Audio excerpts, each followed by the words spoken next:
Welcome to the Honest Mamas podcast, where we talk about the emotional and spiritual aspects of the motherhood journey. We are a team of honest mamas. Myself, Melissa, Sophie, and Claire. We are psychotherapists, moms, and friends. Join us as we get real about the topics that matter to you.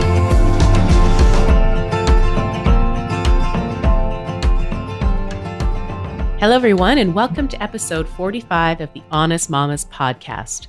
This is Sophie. Today, I enjoyed speaking with Shawn Fink, a family wellness coach who specializes in highly sensitive moms and families.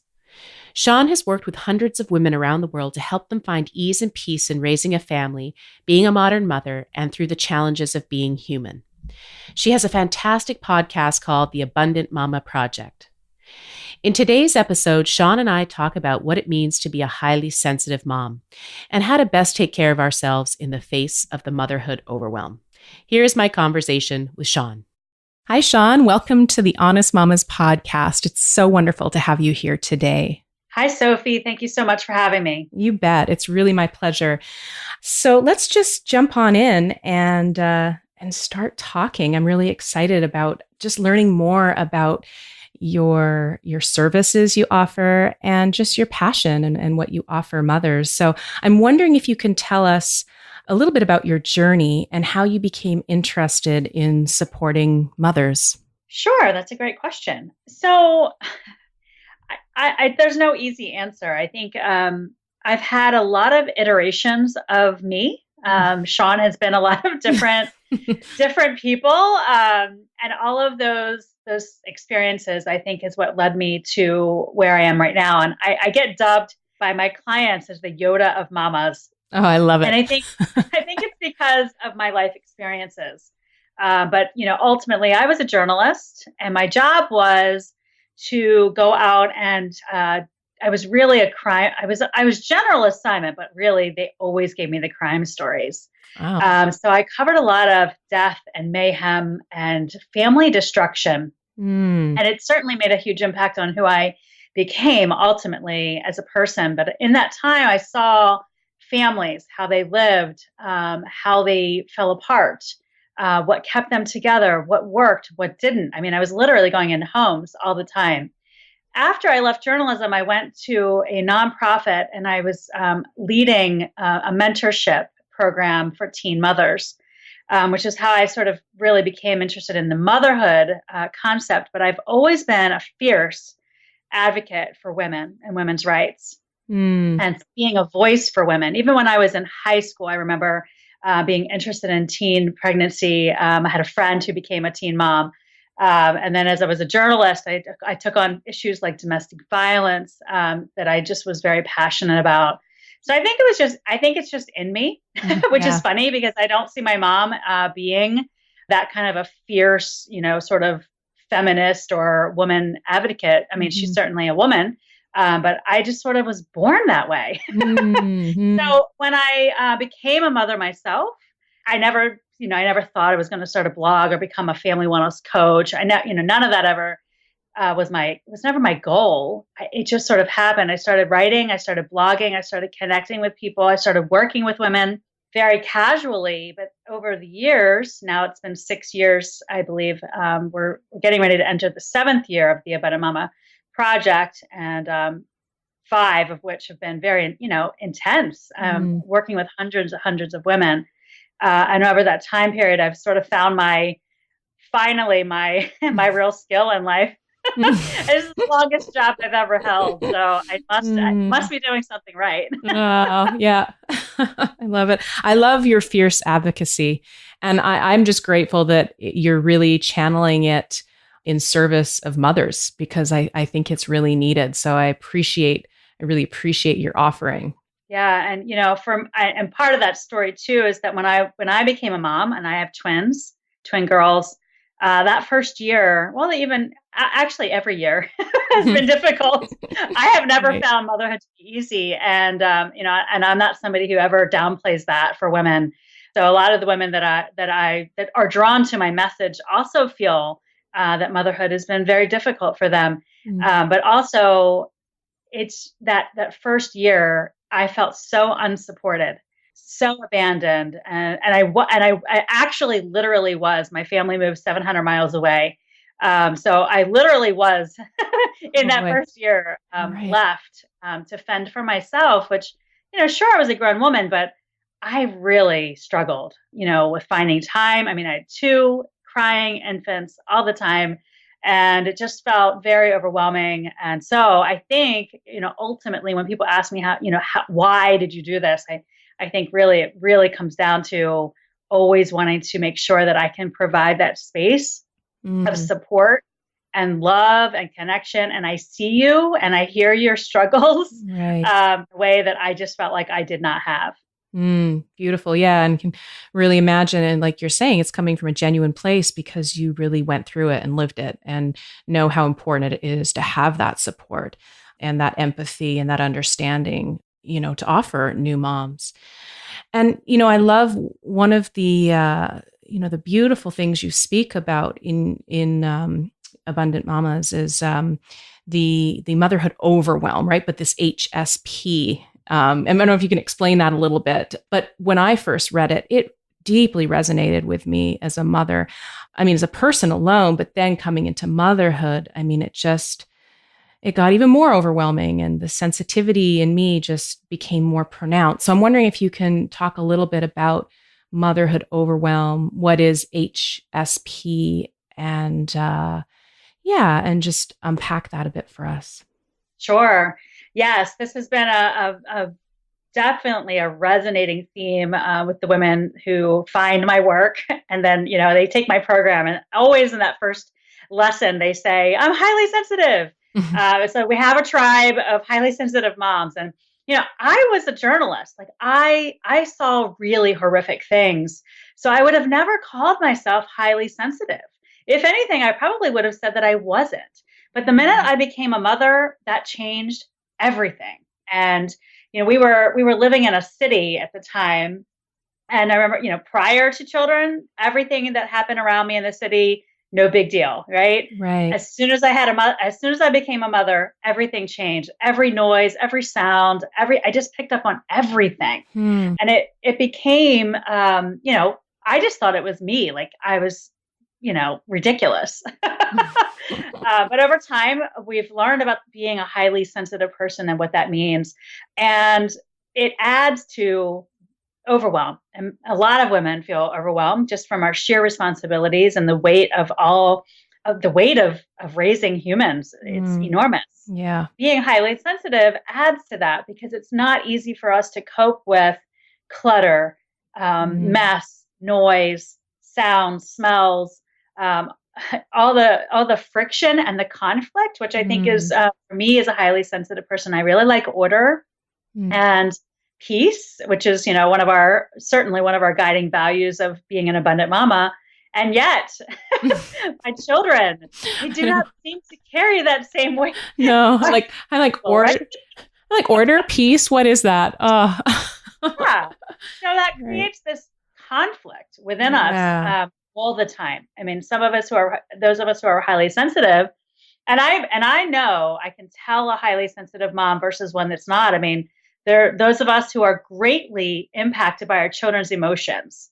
When my daughter is upset or crying or angry, I feel that in every part of my body. Huh. There are other women who that doesn't bother them. They are able to displace themselves and not take that on. So I really, that adds to our overwhelm, when we can't separate that Mm. emotion that they're having from our own. Absolutely. And here it's like not a right or wrong. It's just how we come into motherhood with these different constitutions, I imagine. Yeah. Yes, absolutely. Mm. I always wanted to find this quote. Michelle Obama, I think one of her speeches at one of the national committees said something to the effect, and I have searched for this quote all over and I've never been able to find it. But it said something like, the state of my day really is dependent upon my children's day. Mm. And that quote, as soon as she said it, I was like, yes. Right. I Right. get, obviously, I now know and have many, many tools to help me cope with the overwhelm, the noise, the chaos, the mess. And that's all of I didn't know when I started the Abundant Mama Project that that's what I was teaching. I was teaching coping skills, but it was later, as you know, again, this project is 6 years old, and I'm pretty sure that highly sensitive content really started to come out a little bit later than that. So I'm only fairly new to the concept as well, but I had the same reaction that people have when they find my site, that, oh, wow, that's me. Right. Yeah. I had the experience when I found your site. It was a bonus that you were speaking to mothers, and I was a mother at that time. But I was like, wow, someone's really talking about being a highly sensitive person. And I hadn't seen a lot of that out there. And I come from a psychology background. So it was like, oh, finally people are really, someone's pushing this message into the mainstream. So I was really appreciative of that. And then it was a bonus that this was in the context of being a mother.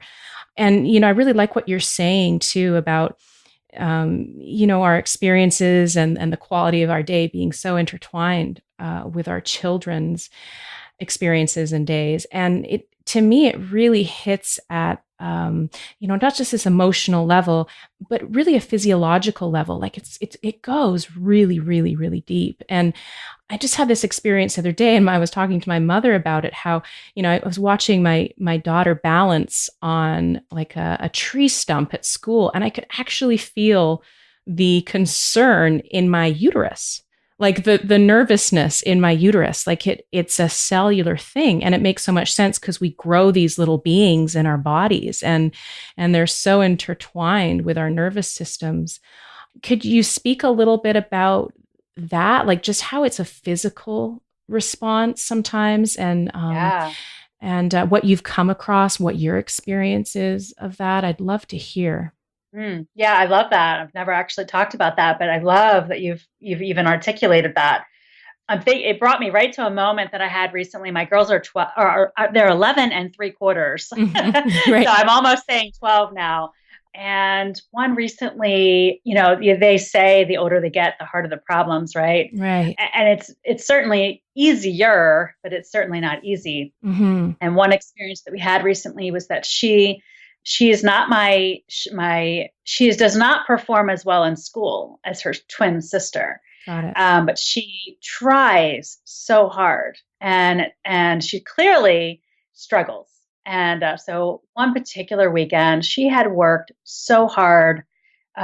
She had been working for weeks on a couple of different things, and she finally came home on one day, and she was like, that project that I worked on for so long. And I was like, yeah. And she did such a good job on it. Mm-hmm. She's like, I didn't pass that. She got a failing grade. And it was just what you described, that physical, that deep, guttural heartbreak is what I felt in that moment. And it was a physical reaction. I just remember breaking down and just, feeling helpless. Right. On the other side of that. So there is that feeling, but then also we have a little saying, and this is totally not scientific, but in my community, I talk about it as almost the icks. Like you get when it comes to overwhelm and being highly sensitive. What I also have noticed that it can also be very cyclical, related to our menstrual cycles, but you get a physical ickiness feeling. Overwhelm really gets to a peak, and you can feel it. It's a physical reaction that you have, and there, obviously it comes on without notice, but when you have it, you're like, yes, this is exactly what's happening. Once you know that that's what's happening, because a lot of times you just go into a funk. Yeah, right. Yeah, but most of us do. We are aware of that. That feeling is coming. Now I know that it's time to support myself. Now I know that it's time to do what I need to do to feel good. Right. Which brings me to a question I have around support. I mean, you've beautifully outlined, the overwhelm, how it can come about, what HSP is. So how can women best support themselves or get support during, even pregnancy, during postpartum, and even beyond, when you're raising teenagers and adult children? in order to minimize that motherhood overwhelm or just to really take care of ourselves, do you have some ways in which mothers can support themselves in that process? Well, there's lots of different ways, but I don't know that any of them are going to be the same. And I'm going to talk just generally about what I tell people the most and what seems to resonate the most. And it also gets some backlash from certain segments of the population. Oh, this will be juicy then. This is right. Well, maybe not that okay. much, but it's about getting up early and taking that time for yourself in the mornings. And I'm a big, I have a Rise and Shine program. It's a free 10-day program that has literally changed people's lives. Like it's been mind blowing how the number of people that have gone through it and the emails that I get. But that simple act of getting up early, even if it's only 15 or 20 minutes, and just taking that time for yourself with the only notion being to support yourself. You don't have to get up and make lunches. You don't have to get up and, organize a closet. You don't have to get up and start the to-do list or check the email. You can just support yourself in that time. Whatever makes you feel good, you get to do that with 100% permission to do it. That sounds beautiful. And so I'm curious what the backlash to that would be. Oh, just night owls. Oh, night owls. Okay. Night owls. Yeah, no, and I have night owls in my community, but most night owls want to be morning people in my community because they see the value in that. Yeah. But yeah, so I'm a more early riser missionary. That's sort of my, outside of being highly sensitive, I talk about mornings a lot because it just, I even told my husband, he's been sleeping on the couch because he has a cold, and all week he's been on the couch, and I've been the week's gone on. I'm like, I'm getting frustrated because when I get up in the morning, you're on the couch, and that's it's my time. It's my time. Right. He's so easygoing. He accommodates my grouchiness, but it really, I do, if I have too much overwhelm first thing in the morning without having allowed my brain to settle into the day, start to really prepare, I absolutely will be a very cranky person. So I get up early on the weekends. I get up early on vacations. It's my number one coping skill. Yeah, I totally get it. That makes sense to me. I mean, because as soon as the kids get up, rubber hits the road. It's just like, boom, on, right? Like life just has this momentum that sometimes it's hard to keep up with. And if you can wake up early and sort of claim yourself and to really land in yourself before you meet the day, I can imagine that being incredibly useful. And I love that you have a program for it that's free. I mean, we'll definitely add the information on that in the show notes, but I love it. I love that there's a place to be accountable and there's a container to be held in starting that new habit. Yeah, absolutely. It was created on a whim. I was like, hey, I like mornings. I'm going to talk to people about that. And then, and it's still very popular. So I must have done something right there. Great. Yeah. And how about, I'm wondering if you've come across or done work around how to support moms with this overwhelm during the postpartum period. I know that was some years ago for you now, and maybe it's not the full focus of your work, but I'm curious about that because really, if there's ever a time to feel that overwhelm, like you're mentioning, right, in your personal experience with twins, like it's that time, and sometimes that can even lead to depression. Any sort of tips or support you can speak to for women in that period of their motherhood journey? Oh gosh, where do I begin? Right. Yeah, actually, I'm preparing a big series on this very topic because, for a long time, I've just sort of focused on the middle because that's where I was when I started. But I just have so much to say about the postpartum years and how I would go back and do it differently, how I felt. And I did not, what I tell people is I don't think that I had postpartum depression, but I certainly had postpartum overwhelm. And it probably manifested in many ways like postpartum depression, although I was not depressed. I was just overwhelmed. Right. Of course, people are like, how did you do it with two? One is hard enough. And so I can look back and go, okay, you know what? I like kind of kicked butt on that. Yeah. But at the time, it was very hard. So I don't know, like what are one of my favorite things to talk to women about is just that ability, that permission slip, I guess is really kind of what I'm getting at, to allow yourself to not be perfect.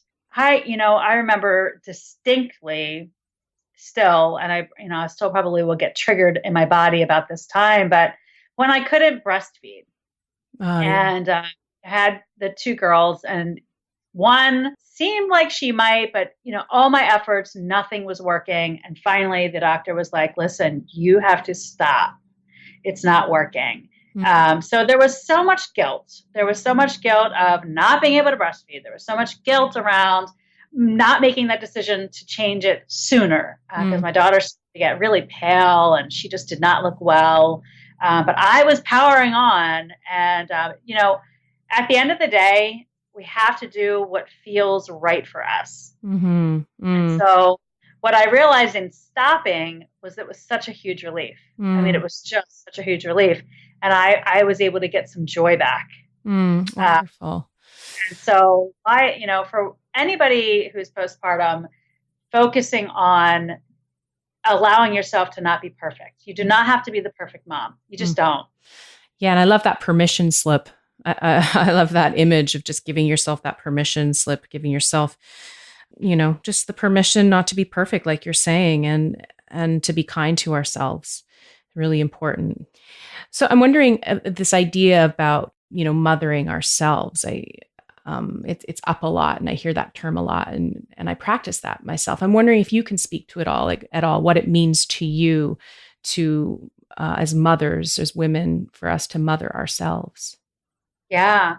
Yeah. So to care for, I see it as an action that we can take every single day. We put so much time and energy into our children, into our lives, into our families, into our homes. But we don't put as much energy into ourselves. And so for me, it's really about, and again, it's, going back to that permission slip of allowing yourself to be cared for. I love that. Okay. It's okay to, I really like literally think of it as being a mother to yourself. If I am feeling out of sorts, I mother myself by thinking, okay, what can I do right now to feel really good? Maybe I need a cup of tea. Doing those things for yourself that maybe you would actually do for others, talking to yourself nicer.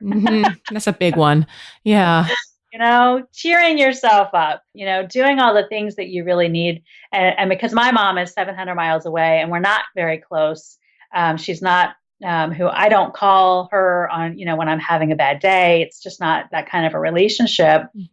And so I've really kind of found mother yourself to be what I've needed in her absence. And she, is so far away. Yeah. Imagining, for a lot of our listeners, that's the situation for a lot of them. And you see it more in this day and age where there's more isolation in mothers.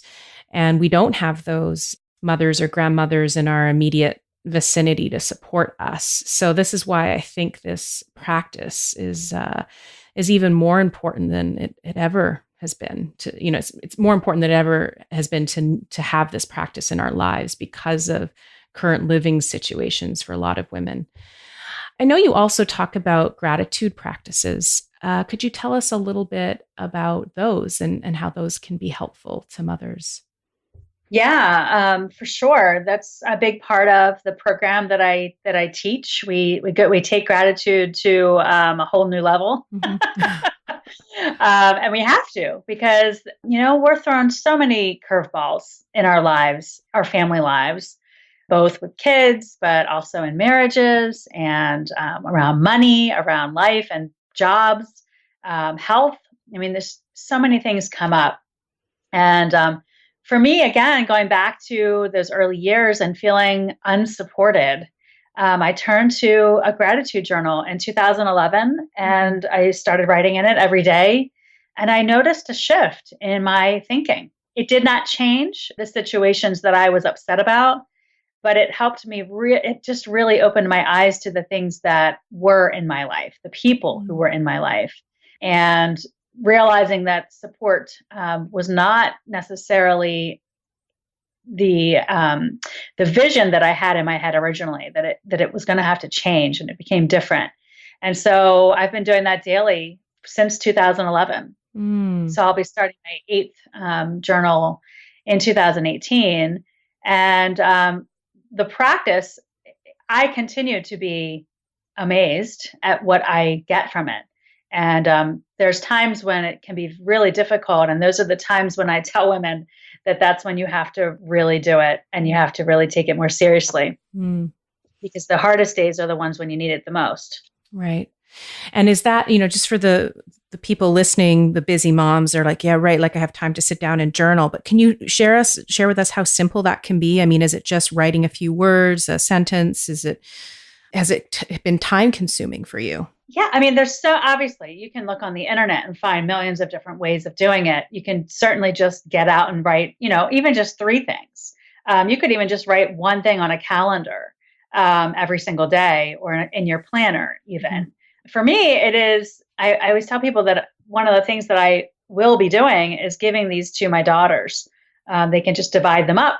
And when I'm gone or close to gone, and it's filled with amazing memories of their childhood and their babyhood and their toddlerhood, that I think is going to be really interesting for them to see.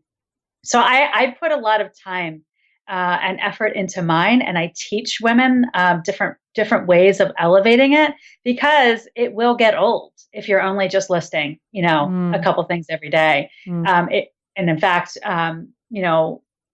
it just will get old if you're not really creative, I guess is the word I'm trying to say. Yeah. So, but the basic practice is definitely to begin with like 3 to 5 things, if you can, or at least one of the most basic things. And what I tell people who are just starting out is that it is so normal to repeat things. If you're saying heat in your house over and over, that's okay. Right. Because that's a good thing, right? Yeah, we all need that.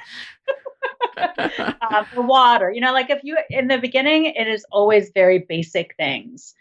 That's exactly the foundation of what gratitude is. Great. Okay. So good to know you're not doing it wrong if you keep writing over and over heat and water. No. Or coffee. I do a lot of coffee. Or my bed. That's another common. Oh, sleep, right? Those basic things.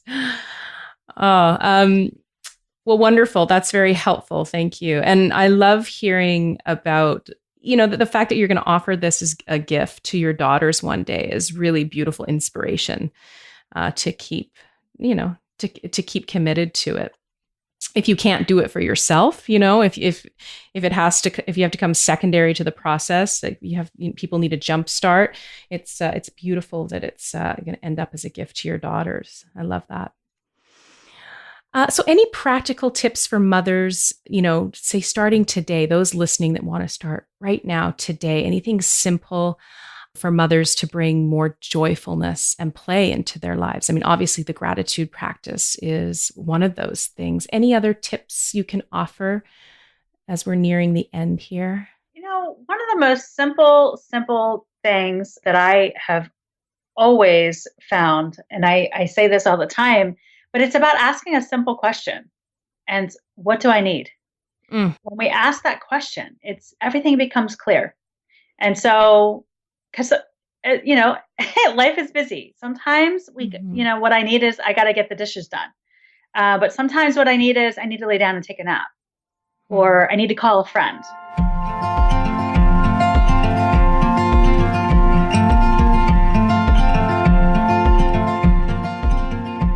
Thank you for joining us for today's episode. I hope you gained some insight and tools from my interview with Shawn. To get our show notes and more information, go to www.honestmamas.com/episode 45. Also join our community on Facebook by going to www.facebook.com/honestmamascommunity, where conversations like these will continue.